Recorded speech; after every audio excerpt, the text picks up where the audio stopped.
been a couple weeks since release, but I've finally finished Persona 3 Reload, ready for this review. I've platinumed the game, and other than one thing, which I will talk about in this review, pretty much done everything. So yeah, expect spoilers ahead. I will be discussing certain things like the ending and just certain other elements such as the social links and story, so yep, stay tuned. We'll start off with gameplay. I have never played the original or the FES version of any version of Persona 3. I have only played Persona 4 Golden, Persona 5, Persona 5 Royal, and one of the spin-off, I think, Strikers maybe. However, Persona 3 has been on my list for a while, just so many things going out. I did plan to play the original last year, and then we got Reload announced, and so many other games came out, so I delayed my time with it. So I'm speaking purely on playing this for the first time and my experience with the other games, as well as what I know about the original game from other people that have played it. So, like I said, gameplay-wise, this game is much improved from the original, I know that for a fact. There are a lot of elements that streamline it, make Tartarus a much more enjoyable experience. There are certain mechanics I know that were in the original, such as I think getting exhausted or something like that when going to Tartarus. That's completely eliminated now, allowing you to do a run through of a block in a day, which is really nice. Tartarus itself is interesting, I will say. As a big fan of Persona 5's style, I really think Persona 5 really perfected that. While I think Tartarus isn't bad, I don't think it quite reaches the heights of the series, which is understandable. It's a remake of an older game. I didn't expect it to, but it's just so different, and I kind of want to discuss that now by comparing it. So Tartarus for me is probably, it's better than the Persona 4 Golden Dungeons, I will say that. I had more enjoyment grinding here than I did in Persona 4, which is nice. I think it's either on par or maybe even better than Mementos. I think I'm going to say better because it feels different. You know, every floor got more interesting for me. It felt like a different experience, and I did appreciate that, although I don't think anything comes close to what Persona 5 achieved. Bosses in this game can be quite interesting, but not always in a positive way. The game requires some grinding for certain things, especially late game Persona fusions and some late game bosses. We'll discuss that in a second. The many bosses in Tartarus aren't all that difficult, but some can be damage sponges and just kind of boring repeats, just in slightly different forms, and they just occur a lot in Tartarus, so you just get used to that. Bosses outside of Tartarus though are where they're much more unique. You know, every full moon is when the more interesting bosses make an appearance, and they feel more like the dungeon bosses in Persona 5 and 4, for example. But I won't say too much that's bad about these bosses. They were still interesting and far from the worst in any game ever. However, the game has 2 secret bosses that require a lot of grinding. I found the Reaper to be very, very easy. That's just simply because I had the Armageddon skill and you can one-shot it. It's as simple as that. I did a lot of Persona Fusion. It's not that hard when you reach the higher levels. However, Elizabeth, I'm sorry if I offend anyone here, is one of the worst bosses I've ever faced in a video game. And I've played a lot of video games. And this is just a personal opinion.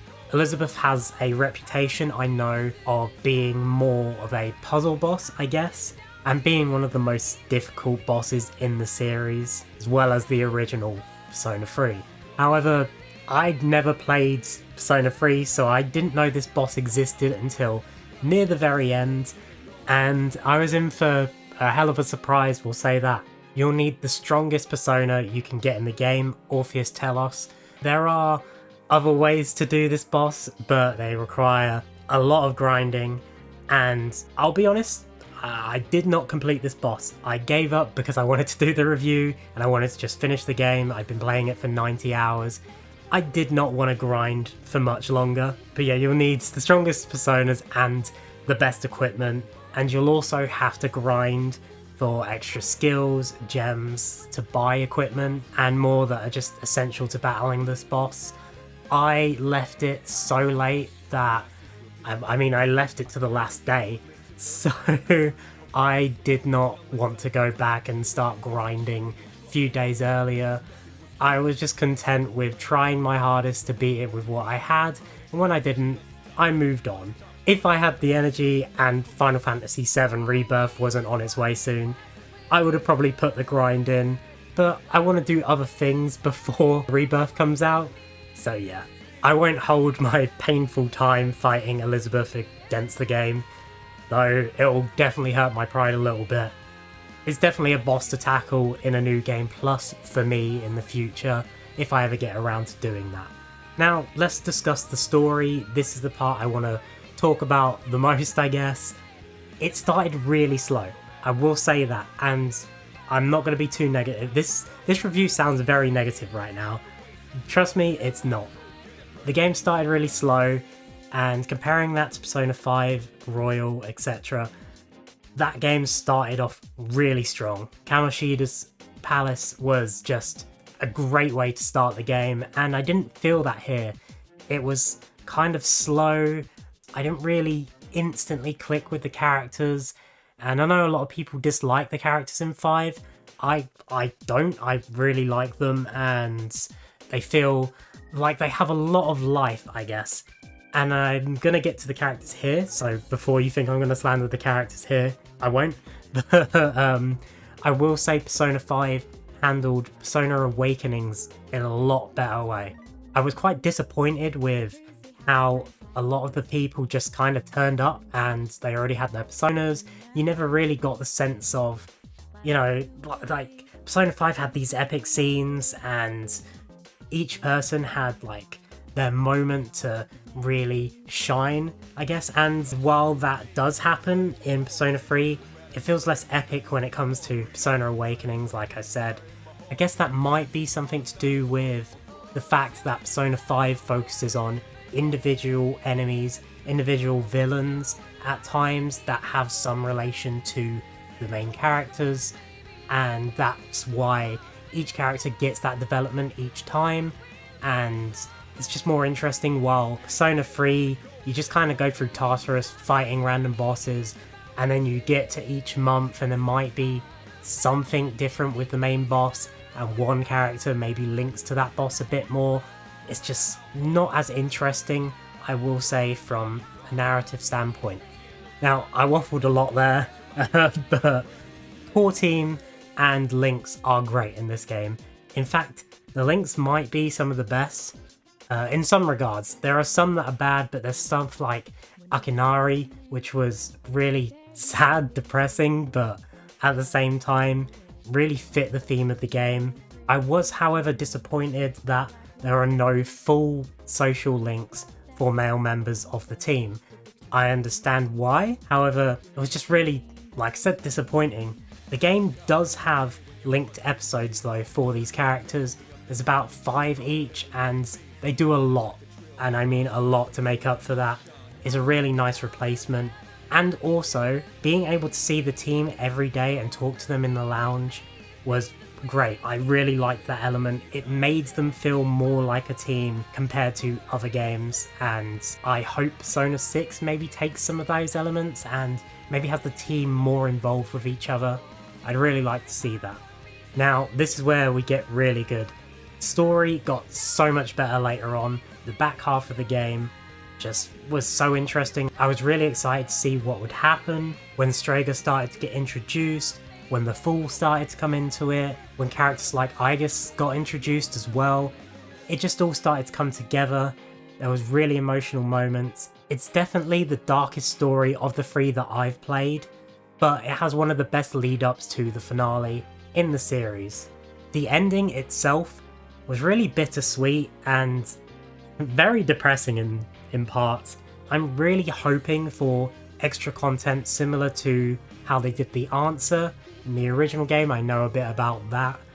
I just want this expanded further. It just feels a bit out of place, even though it fits the theme of the game. Of course, the game's theme is death, accepting death, but it just comes out of nowhere. It's kind of just, like I said, it's bittersweet, it's sad, and that's not necessarily a negative, but I came away from the game after playing for 90 hours, and you really put yourself in the role. You know, you are this character, and I came out of it at the end just depressed. Like, I'd spent 90 hours of my life playing with this character, making friends with these characters. I think I would enjoy it better if we get a bit more like the answer comes our way. But yeah, at the moment, I'm a bit mixed on it. It's a good ending for the theme, but for me, it wasn't my favourite ending. Probably my least favourite ending of the series. It is what it is in that regard. Now, the characters themselves, I've already discussed a little bit, but the core team is really fun. Not my favourite team of the series. I think Persona 4 probably had my favourite team. I think the interactions here were better because you get to see them every day, and a lot of the characters I loved, Yukari, Junpei, they all had their reasons. Junpei I actually disliked at first, but when you start to get in the second half of the game, he really develops as a character and it's really interesting. There are a lot of awesome characters in the core team, and yeah, it was just a joy to play and develop those relationships with those characters. I do want to talk about the music and the DLC in this review, and there's a reason why I want to put them together. We'll get to it. But the music in this game, it's definitely good. I think with the grinding, I got very annoyed in Tartarus having to listen to the same theme over and over again, which is why at first I was apprehensive about buying the DLC, and I thought I'd do it anyway because I wanted to do a review on it, but I think the background music DLCs were surprisingly a godsend.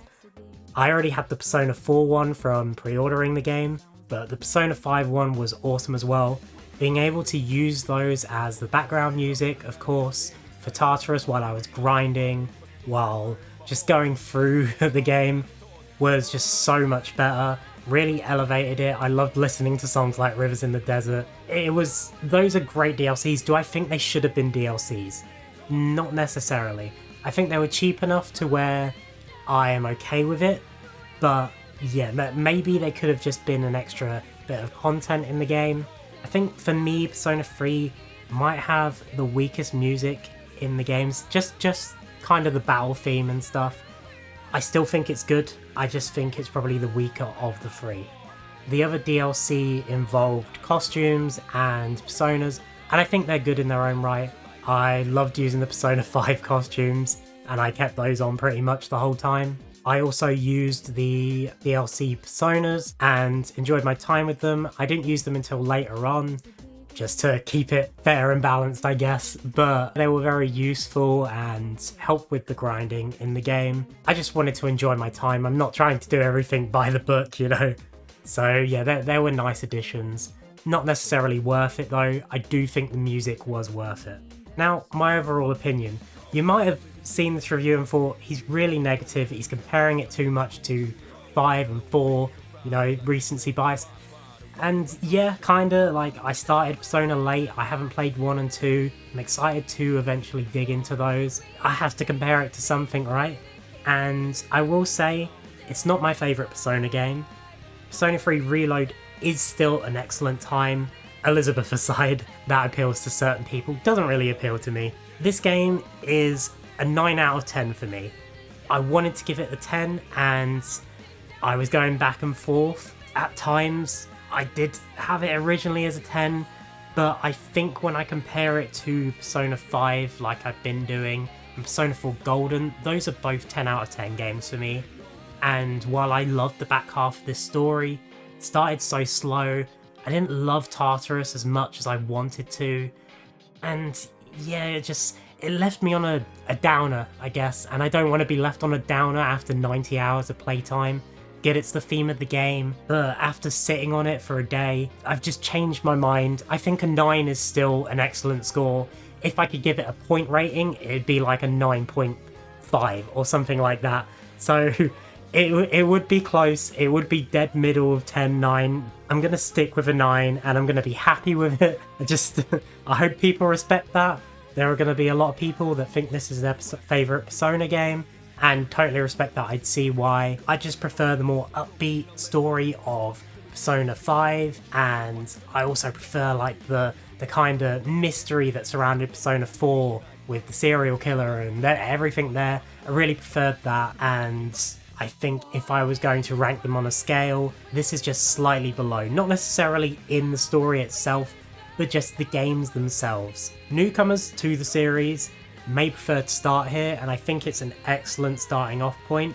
While I think Persona 5 innovates, especially with Royal, really especially with Royal, specifically with a lot of the dungeon exploration and how they improved that with Royal, I'd still think Free Reload is a great starting off point. It's kind of like just starting off with this more depressing story, you know, with a lot more basic gameplay elements, and then building your way up to Persona 5. I think it's still a phenomenal entry into the series. I'm really excited to see what Atlas does, and I've heard rumours of a remaster of 1 and 2 and a remake of 4 on the way. Whether that actually happens, I don't know, but I'd definitely be interested in all of those. I'd love to jump back into Persona 4 especially. It was one of my favourite stories of all time. So yeah, this is my review of Persona 3. I really did go back and forth between a 9 and a 10, and I think it's just sitting on it for a day. It was really hard not to give it a 10 because I'd spent like 90 hours on it and I loved the game, I really did. But just reflecting on the things I didn't like about the game, I couldn't really justify giving it a 10. And that doesn't mean it's not an excellent game, and it doesn't mean you wouldn't give it a 10. It's just it was a really hard decision, we'll say that. So, have you played Persona 3 Reload? What did you think of the game? Did you struggle on Elizabeth? I'd love to hear how you enjoyed it, what you'd rate it, and also how you beat Elizabeth. I'd love to hear how you defeated her if you did, and how you struggled if you did, and what your favourite parts of the story were, your favourite characters. Just tell me in the comments down below, and make sure you keep an eye out on the channel within maybe the next month, because I will be putting out a Final Fantasy VII Rebirth review when I finish the game. I'm not going to rush it, I will take my time with it, so we don't get review copies here obviously. So yeah, just keep an eye out if you're excited for that, and yeah, we'll see you next time.